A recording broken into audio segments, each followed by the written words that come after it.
Bom dia, meus amados irmãos. Estamos aqui mais uma manhã, para estarmos refletindo sobre a palavra do nosso Deus, buscando consolo e paz para a nossa alma. Eu gostaria de compartilhar nesta manhã o texto lá no livro de Atos dos Apóstolos, no capítulo 8, apenas o versículo 1 do capítulo 8 do livro de Atos, que diz: E Saulo aprovou a sua morte. No mesmo dia levantou-se grande perseguição contra a igreja que estava em Jerusalém. Todos, exceto os apóstolos, foram dispersos pelas regiões da Judéia e Samaria. Para nós nos contextualizarmos, nós sabemos que o livro de Atos ele se inicia contando a história, o relato da ascensão de Jesus. Jesus, após a sua ressurreição, ele aparece algumas vezes para os seus discípulos, e Atos ele vai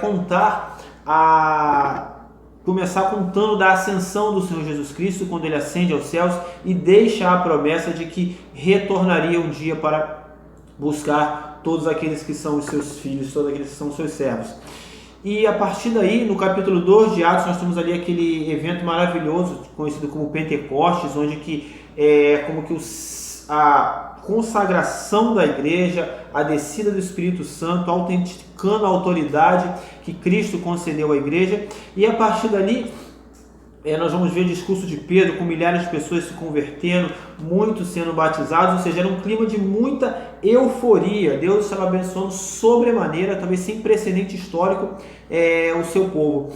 E é de se imaginar que a partir daquele momento as coisas fossem se desenvolver de uma forma muito grande. E o evangelho fosse pregado, porque o Senhor Jesus Cristo tinha dado ordens lá em Atos 1:8, vocês vão ser testemunhas, fiquem em Jerusalém, e quando vocês forem revestidos pelo Espírito Santo, vocês vão sair e vão ser minhas testemunhas, Jerusalém, Judéia, Samaria, até os confins da terra. Só que não é isso que acontece.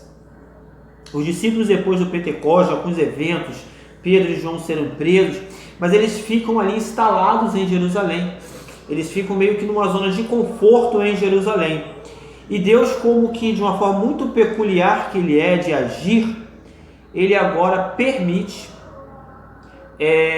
nós vamos ter o evento do martírio de Estevão, e agora o texto que nós lemos, ele é muito categórico, vai dizer que Saulo, ele aprovou a sua morte, você está falando de algo que aconteceu no capítulo anterior, e vai dizer que nesse mesmo dia levanta-se uma perseguição, e os discípulos, eles são dispersos, ou seja, aquilo que eles não tinham feito de forma voluntária, eles agora, por meio de uma perseguição, eles se veem obrigados a se dispersarem. Somente os apóstolos ficam em Jerusalém, ou seja, a perseguição num primeiro momento não atinge os apóstolos porque eles exerciam liderança, havia uma preocupação de que isso pudesse incitar uma rebelião, mas os discípulos, eles são dispersos, aqueles que nós podemos chamar de discípulos comuns. E é interessante que nós vamos ver mais à frente, a partir do versículo 26, depois os irmãos possam ler a história de Filipe e Eunuco. Filipe, ele é um diácono e ele vai poder pregar justamente nos arredores de Samaria, que era um dos maiores desafios missionários daquela época, tendo em vista a rixa histórica entre judeus e samaritanos. Nós vamos ver isso no relato lá de João capítulo 4, no encontro de Jesus com a mulher samaritana. E o que eu queria refletir rapidamente com os irmãos é que Samaria era o maior desafio missionário. O que se esperava que se mandasse para lá a chamada tropa de choque, que seriam os apóstolos, os cabeças da igreja, talvez Pedro, Tiago e alguns líderes que andaram ali com Jesus. Mas é interessante que quem vai para lá, orientado por Deus, pelo Espírito Santo, é Filipe, um simples diácono. E ele vai poder ser um instrumento de Deus para falar, para evangelizar naquela cidade. Isso vai nos mostrar que Deus, mais uma vez, ele é Senhor da história.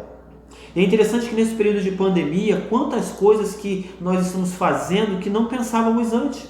Quantas ligações estamos fazendo para pessoas que estão carentes, estão precisando de uma palavra, que nós não faríamos antes. E é interessante que neste momento os pastores, muitos deles se encontram em grupos de risco, estão com o seu campo de atuação limitado.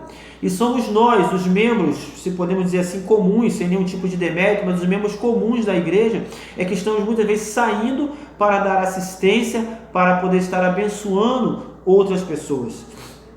Deus, ele tem os seus métodos. Deus, ele é o direcionador de toda a história. O plano da redenção, da salvação, ele continua acontecendo. A grande questão do mundo, da vida cristã, não é qual é o final, porque o final dessa história nós já sabemos. O Cordeiro, o Cristo que nós servimos, ele já é vencedor. O seu reino já é um reino presente, já é estabelecido.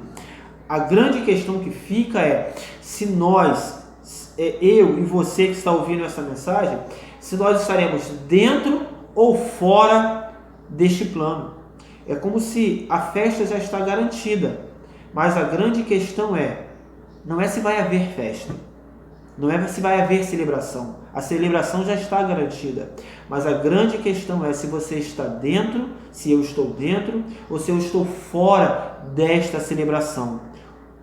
O Cordeiro já venceu, a celebração ela já foi confirmada, e a grande questão é, você está dentro ou você está fora do plano de Deus? Porque ele está acontecendo, o Evangelho e o Reino está sendo expandido, e Deus nos convida a sermos parte integrante dessa história, principalmente nesse momento de pandemia, onde que aqueles membros comuns são convocados pelo Espírito Santo a arregaçarem as mangas e a saírem e a continuarem a expandir o reino de Deus. Você é importante, mesmo você idoso aí no seu recanto, com o seu telefone, com a ligação, com o coração, você é um instrumento poderoso na mão do Espírito Santo para abençoar muitas vidas nesse momento.